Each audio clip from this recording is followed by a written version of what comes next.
three-wheel. Ladies and gentlemen, yes, warming up right now is one of the most legendary announcers, one of the greatest historians in drag racing. I'm talking a guy that can give you any Absolutely total and complete bullshit, but yes. Mr. Bret Kepner, thank you very much. We could go on for hours, but we're talking about. Let's do that. I don't know if my phone has enough bandwidth for that.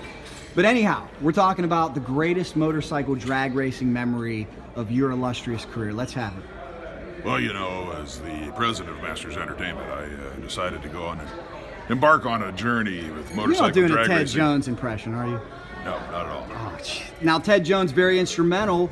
You guys were in the booth for the beginning of AMA Prostar, IHRA Championship. You ruined my whole bit. Oh, man. I was going to say, people don't realize, but I was the one that brought motorcycle drag racing televised world on ESPN.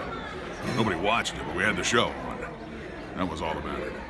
Atco, New Jersey, you were in the booth. What do you remember? That first race with you and Captain Ted, Joe Sway was involved, Keith Kaiser was involved. It was very weird, if only for the fact that you knew, A, motorcycle racing had never been televised on a national platform like it was with that ESPN show, that first ESPN show.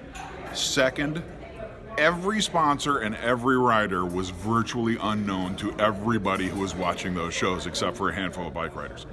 I remember names like Pingle, where we actually had to go out of our way to explain what the hell a Pingle was.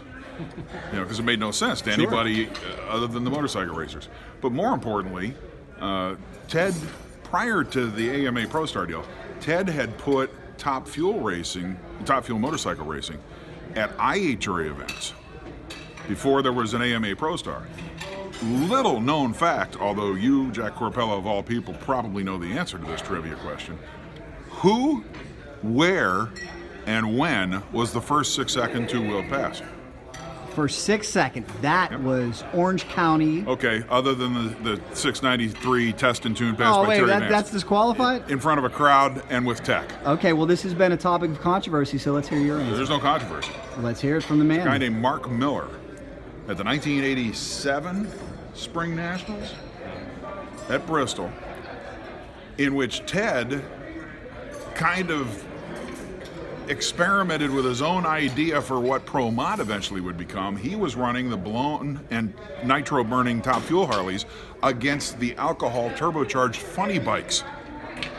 And Mark Miller was on a funny bike and went 697 at Bristol. Isn't that amazing? Now, Elmer Trett was at that race, and I think he was the only one that went over 200 at the race, which, most people found that more impressive. Sure. But Mark Miller, 30 years ago, still is the second technically. Sure, although some people say Terry Vance. We can give it to Terry Vance because I'm talking about just first 6 on 2 wheels. It didn't matter if Terry Vance was legal or illegal if you just want to go with the first 6 on 2 wheels. He ran 697 at 203 on a Wednesday night test and tune at Orange County in, 83? 84, somewhere in that area, with the big silver and black Suzuki. But Mark Miller did it in front of a crowd at a national event because of him. Because of Mr. Ted Jones. Yeah. You made a lot of history in motorcycle drag racing. You certainly have. And you've been with them pretty much every step of the way, right? With who?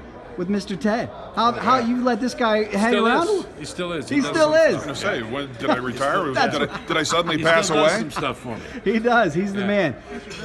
Final question here, Bret. Final question? Yeah. So my career really is over. It really is. Unfortunately, we're running out of time here, but we're going to have to catch up. It's a phone. You can't run out of time. Well, you're the one that started this off by saying we could go for hours. Apparently, you lied. What's the last question? I'm coming to you, and we're going to do a Facebook Live, and we'll go for 3-4 hours in St. Louis.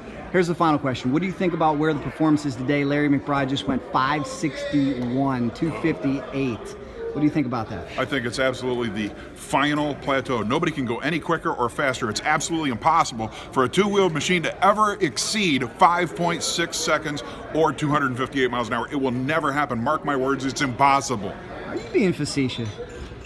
Well, I just figured I'd say the same thing that everybody else says every time there's another record. It's the same old Bret, huh, Ted? Yeah. There you go. Well, thank you guys so much.